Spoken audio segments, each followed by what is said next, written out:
বড় খোকা, জ্বরের চোটে সকাল থেকে কিচ্ছুটি খাইনি আমি। পিয়ালিমাকে বল একটু দুধ মুড়ি দিয়ে যেতে, বড্ড খিদে পেয়েছে আমার।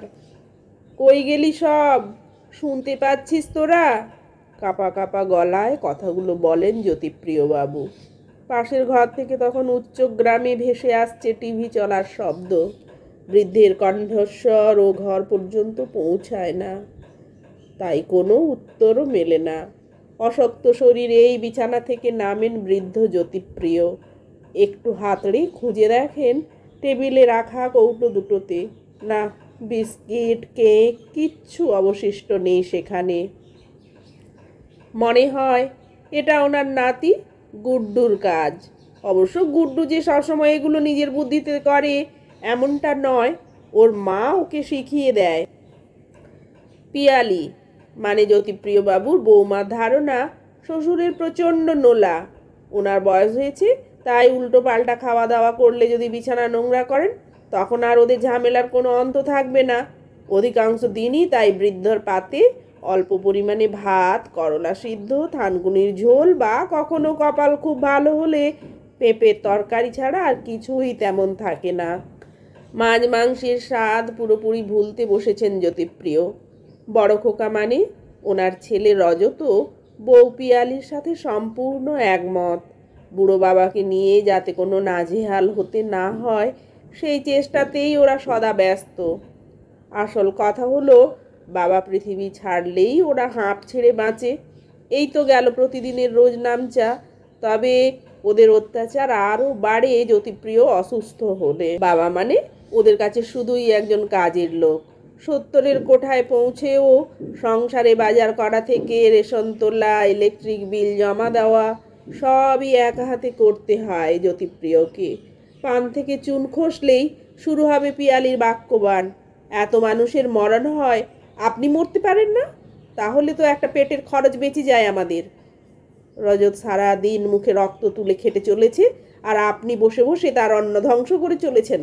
ছি ছি, হাওয়াতে বুড়ো বাপ কোথাকার, মর মর না। শেষকালে এসে জ্যোতিপ্রিয়বাবুর খুব কানে লাগে এই হাওয়াতে শব্দটা। সারা জীবন তাহলে করলেনটা কি? সব পরিশ্রম সময়ের কালস্রোতে ভেসে গেল তবে? 5 ভাই বোনের অভাবী সংসারে কৈশোরে লোকের বাড়ি বাড়ি কাগজ পৌঁছে দিয়ে নিজের পড়াশোনার খরচ চালিয়েছেন জ্যোতি। যৌবনে টিটাগড়ের এক চটকলে হিসাব পরীক্ষকের কাজ করে বিয়ে করেছিলেন দামিনীকে। বুড়ো বাবা মাকেও দেখভাল করেছেন যতটা পারা যায়। 2 ছেলে মেয়ে রজত আর জয়িতাকে পড়াশোনা শিখিয়ে মানুষ করেছেন।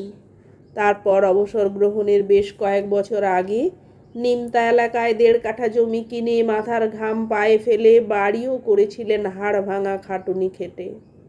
অফিসে কাজের শেষে 2টো টিউশন সেরে যখন বাড়ি ফিরতেন জ্যোতিপ্রিয়, তখন শরীরে আর কিছুই তেমন অবশিষ্ট থাকতো না। আসলে দামিনীর খুব ইচ্ছে ছিল ওনার নিজের একটা বাড়ি হবে, যেটাকে মনের মতো করে সাজাবেন নিজের হাতে। স্ত্রীর সেই শখও অপূর্ণ রাখেননি জ্যোতিপ্রিয়। কিন্তু নতুন বাড়ি, একান্ত আপন আসার পর সুখ দামিনীর কপালে বেশি দিন সহ্য হয়নি। ম্যাসিভ হার্ট অ্যাটাকে হঠাৎই পৃথিবীর মায়া কাটিয়ে চলে গেছিল ও। 2 ছেলে মেয়েকে নিয়েই তখন জ্যোতিপ্রিয়র পৃথিবী। তারপর একে একে সময়ের রং তুলির আঁচড়ে কেটে গেছে কত মুহূর্ত। জয়িতার বিয়ে দেওয়া, রজতের চাকরি পাওয়া, কিছু না বলে কয়ে হঠাৎ করে একদিন সন্ধ্যায় পিয়ালিকে বিয়ে করে নিয়ে চলে আসা, নাতি গুড্ডুর জন্ম, আধো সুরে দাদান বলে ডাকা, অসংখ্য অসংখ্য টুকরো টুকরো জীবনের কোলাজের সাক্ষী এই ছোট্ট বাড়িটা। যাক, ঘরে খাবার তো কিছুই নেই। অগত্যা একলা ছাদে বসে রাতের তারাগুলোকে সঙ্গী করে পুরনো দিনগুলোতে ফিরে যাচ্ছিলেন জ্যোতিপ্রিয়। দামিনী থাকলে বোধহয় আজ এতটাও অনাদরে থাকতে হতো না। অন্তত দুজন দুজনকে আঁকড়ে ধরে ভাগ করে নেওয়া যেত সুখ দুঃখগুলো। না, স্বার্থপরের মতো এসব কি ভাবছেন জ্যোতিপ্রিয়? দামিনী বেঁচে থাকলেও কষ্টই হতো নিজের সন্তানদের এমন নগ্ন রূপ দেখলে। লেখাপড়া শিখলেই মানুষ হওয়া যায় না। আর শুধু রজত কেন, মেয়ে জয়িতাও নিজের আখের গোছাতে ব্যস্ত। বাবাকে দেখার কথা তো দূরস্থ, ফোনে কথা বলার সময়টুকুও নেই তার। এই তো সপ্তাহ দুয়েক আগে জ্যোতিপ্রিয়বাবু একদিন ফোন করেছিলেন মেয়ের সাথে দুদণ্ড কথা বলবেন বলে। জয়িতা মুখের ওপর ফাঁস করে বলে বসলো, আমি এখন ব্যস্ত আছি বাবা, একটু পরেই আমার কাছে গান শিখতে ছাত্রছাত্রীরা এসে যাবে। আর তোমার কথা মানেই তো পুরনো কাসুন্দি ঘেঁটে চলা, থোড় বড়ি খাড়া, খাড়া বড়ি থোড়। কিভাবে আমাদের বড় করেছো তার ফিরিস্তি। ভালো লাগে না ওসব শুনতে। রাখছি এখন, পরে কথা হবে। মুখের ওপরে ফোনটা কেটে যায়। কোনো মতে নিজেকে সামলে নিয়ে চেয়ারে বসে পেপার দেখার নাম করে মুখটা আড়াল করেন জ্যোতিপ্রিয়। পুরুষ মানুষের চোখের জল ফেলা যে বারণ। কাটা ঘায়ে নুনের ছিটে মেরে অমনি শুরু হয়ে গিয়েছিল পিয়ালির কথার বৃষ্টি। দেখলেন তো বাবা আপনার মেয়ের রূপ। রজতের মুখে শুনেছি জয়িতাকে গান শেখানোর স্বপ্ন পূরণের জন্য প্রতিদিন কতটা হেঁটে যেতেন আপনি বাস ভাড়া বাঁচিয়ে। সবাই তো আর রজতের মতো নরম মনের মানুষ নয় যে তবলা শেখা না হলেও সে কথা মনে না রেখে রোজগার করে এনে বাবাকে খেতে দেবে। দুনিয়াটা বড় কঠিন, বুঝলেন? আপনি আমাদের চিনলেন না, খালি এক চোখোপোনা। এখনো বাড়িটা আমাদের নামে লিখে দিতে আপনার আপত্তি, জমেরও অরুচি আপনি। সত্যি দুনিয়াটা বড্ড বেশি কঠিন জ্যোতিপ্রিয়বাবুর মতো বৃদ্ধ বৃদ্ধাদের জন্য। আর যাই সহ্য করা যাক, সন্তানদের উপেক্ষা সহ্য করে বেঁচে থাকা সত্যিই বেদনার। জ্বরটা বাড়ছে বোধ হয়, কপালটা অস্বাভাবিক গরম ঠেকে। ভাবতে ভাবতেই মাথাটা ঘুরে যায় ওনার। পরদিন যখন জ্ঞান ফেরে, জ্যোতিপ্রিয় তাকিয়ে দেখেন ওনার পাশে অপরিচিত কিছু নারীদের মুখ। কারা এরা? আগে তো কখনো দেখেননি এদের। এদের পোশাক সাজগোজের ধরন একদম আলাদা। কারা তোমরা? এটা কোথায় এনেছো আমাকে? অস্ফুটে বলেন জ্যোতিপ্রিয়। ওনার দিকে একটা দুধের গ্লাস এগিয়ে দিয়ে একটি মেয়ে বলে, আমি রোহিণী, আপনি আমাদের চিনবেন না। আপনাদের সমাজের ভাষায় আমরা পতিতা। শিক্ষিত মানুষ আমাদের দেখে মুখ ঘুরিয়ে চলে যেতে পারে, কিন্তু আমরা পারিনি।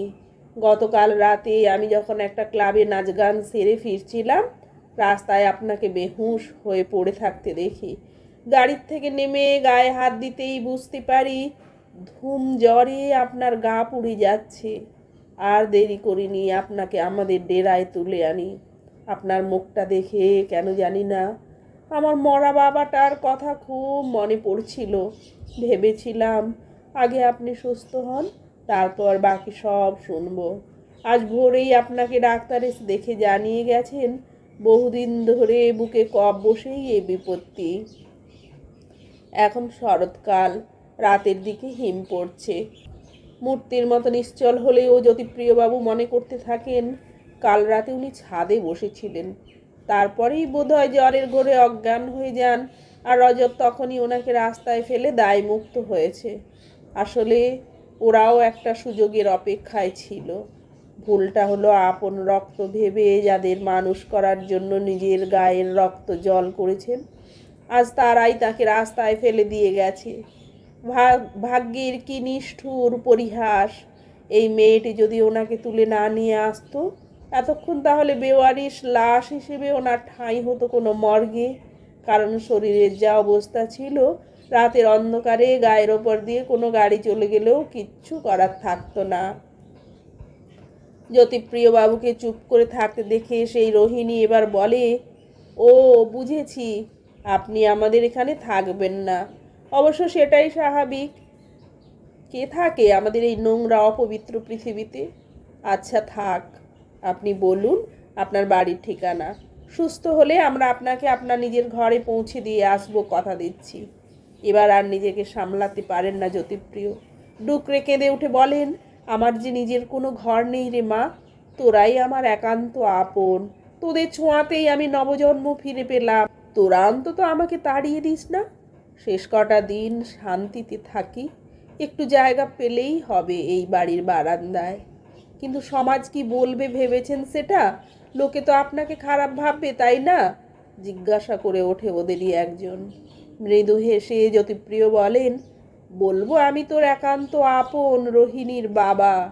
এতদিন পথ ভুলে মেয়ের থেকে দূরে ছিলাম, এখন খুঁজে পেয়েছি, তাই আর কাজ ছাড়া করব না। সমুদ্র মন্থনের সময় অমৃতের সাথে সাথে গরলও উঠেছিল। বাকি দেবতার অমৃত পান করলেও দেবাদিদেব মহাদেব সেটা পান করে নীলকণ্ঠ হয়েছিলেন। শুধু ভালোটার ভাগ নিলে তো চলে না রে। এই সমাজে অসংখ্য পুরুষ মানুষের কামনা মিটিয়ে যারা সেই বিষ নিজেদের শরীরে ধারণ করে, তারাও যে সাক্ষাৎ মা উমা। তোদের হাত ধরে এই বোধন হোক আমার নতুন জীবনের। সে যাই বলুক, তোদের বাবা হয়েই এখানে থাকবো আমি একান্ত আপন হয়ে। খুব সুন্দর করে বললে বাবা, তুমি এখানেই থাকবে। আমাদের সন্তানেরা একজন ভালো দাদু পাবে। মিনি, বিলকিস, রিমলি, জোজো, দেখে যা তোদের ভালো দাদু এসেছে যে পুজোর আগে। এই বলে ডাক দেয় সেই মেয়েটি। বাইরে তখন শরতের সোনা রোদের আলোয় ভেসে যাচ্ছে। ওর কথায় ছুটে আসে কচি কাঁচাদের দল। সেই থেকে কেটে গেছে পাঁচটা বছর। জ্যোতিপ্রিয়বাবুর নতুন পরিচয়, উনি সকলের ভালো দাদু, ওদের মন ভালো করার ম্যাজিশিয়ান। আর হ্যাঁ, জীবনের ছিন্ন বিনার তারগুলো যাদের জন্য ফিরে পেয়েছিলেন জ্যোতিপ্রিয়, নিজের একান্ত আপন বাড়িটা তাদের নামেই লিখে দিয়েছেন উনি। নানা কারণে যারা সমাজের মূল স্রোত থেকে বিচ্ছিন্ন হয়ে যায়, তাদের নতুন করে আলোয় ফেরানোর শিক্ষা দেওয়া হয় ওই বাড়িটায়।